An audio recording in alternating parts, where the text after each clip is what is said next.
Girls as young as 6 years old are going through a rite of passage in Malawi. It's something known as an initiation camp, and they are groomed to have sex at these camps. Now, this is one of the most disturbing stories that I've ever read, and when you get into the details, you realize just how horrible this is. But I do want to have a little bit of a disclaimer to let you guys know that this is not, something that the entire culture practices. It's a small group of people in Malawi, but it's still very, very problematic. So here's what happens. There are pockets that exist throughout the country, especially in the South, that teach sexually explicit content to their youth. Initiations that encourage premarital sex are practiced among various ethnic groups, including the Yao and Lomwi. So they go to these initiation classes, and child marriage is a big problem in Malawi. And what happens is they're basically told how they're supposed to have sex.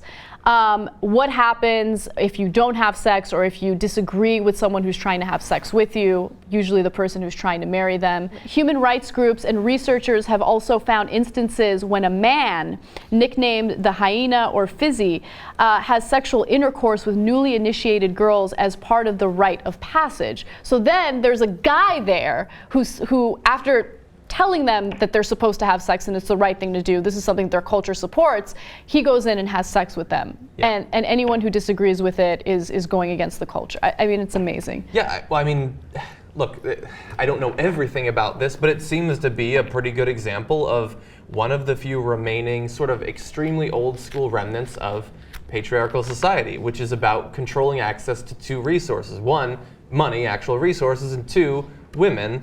And look, if you can set up a system where you teach them whatever kind of BS philosophy you want, but it ends with you having sex with as many people as you want, they're going to try to continue that. It doesn't matter if it's 2014, that's going to be very appealing to certain men who are able to exploit it.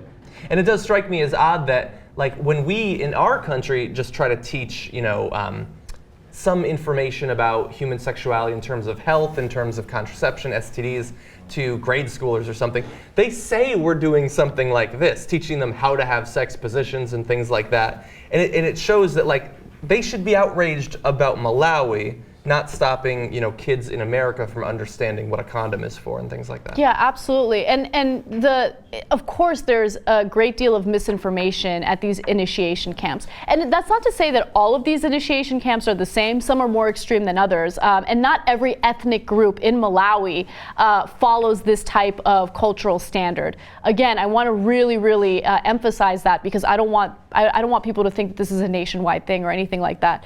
But they tell the girls, if you refuse to have sex, you will die from these ailments. If you refuse to have sex, bad things will happen to you. And they also do not tell the girls about what happens when you have unprotected sex. They don't tell the girls about contraception. Obviously, they don't. So as a result, the prevalence of HIV and AIDS is through the roof in Malawi. Let me give you the numbers. Over 10% of the population between the ages of 15 and 49 have either HIV or AIDS. That is a huge population. And to give you some more numbers, Malawi is ranked 10th for the highest rate of child marriages in the world by the World Health Organization.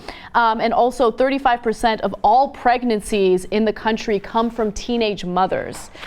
So this is an issue, and there are human rights organizations that are trying to fight against it. But the best way that you can do it, the best way you could fight against it, is through education. Yeah. You don't go in there and try to start a war over it. You go in there and you try to educate girls about what can happen to you if you have unprotected sex. And thankfully, there are women's groups that do go there and do educate these girls, so they know better than to fall for this type of indoctrination. Yeah, I don't know what else to say. It's obviously horrible, and hopefully, apparently not by 2014, but hopefully in the near future, they will have some sort of positive resolution.